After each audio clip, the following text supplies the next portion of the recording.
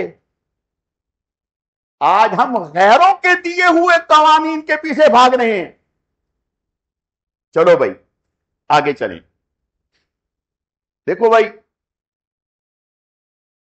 دوائی دو کمپنیاں بناتی ہیں. ایک ہلکی کمپنی ہے اور ایک اچھی کمپنی ہے. جو اچھی کمپنی دوائی بناتی ہے اس کے سائیڈ ایفیکٹ کم ہیں، نہیں ہیں. اور جو ہلکی کمپنی دوائی بناتی ہے اس کے سائیڈ ایفیکٹ زیادہ ہیں. مثلا گردے متاثر ہوں گے، بینائی متاثر ہوگی، ہاضمہ خراب ہو جائے گا، اور کیا پرابلم ہو سکتے ہیں وہ ہو جائیں گے. تو آپ میں ہم جو اچھی کمپنی ہے اس کی دوائی استعمال کرتے ہیں، لوکل کمپنی کی دوائی استعمال نہیں کرتے. بالکل اسی طرح سے.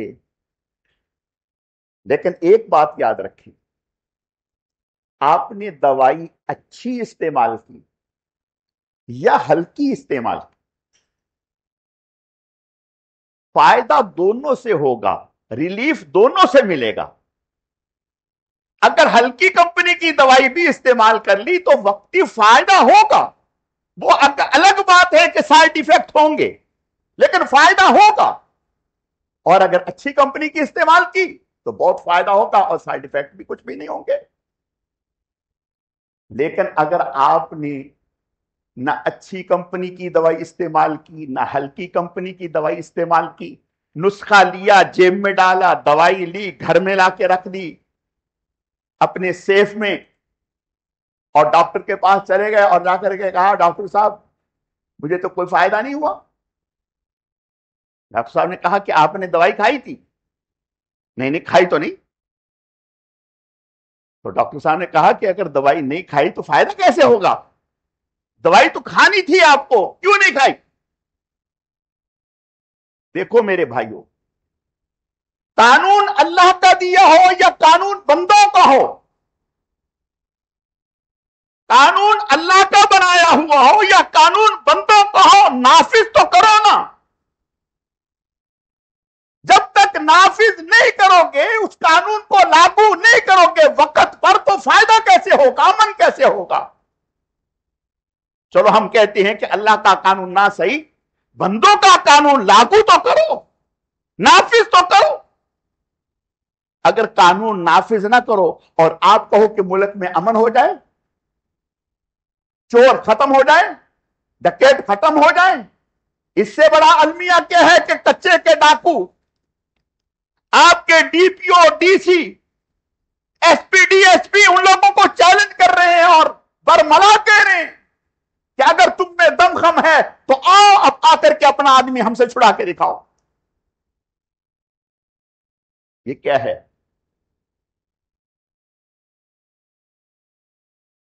حکیم الامت مولانا اشرف علی صاحب تھانوی رحمت اللہ علیہ ایسی ہی لاقانونیت پر ایک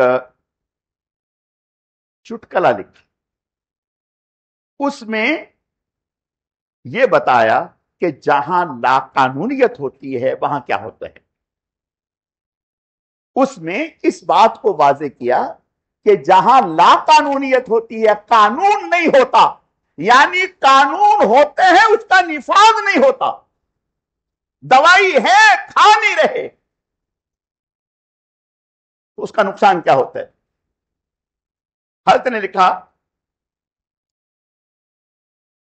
کہ عدالت میں رٹ لگی، استغاثہ دائر ہوا عدالت میں۔ استغاثہ کیا ہوا؟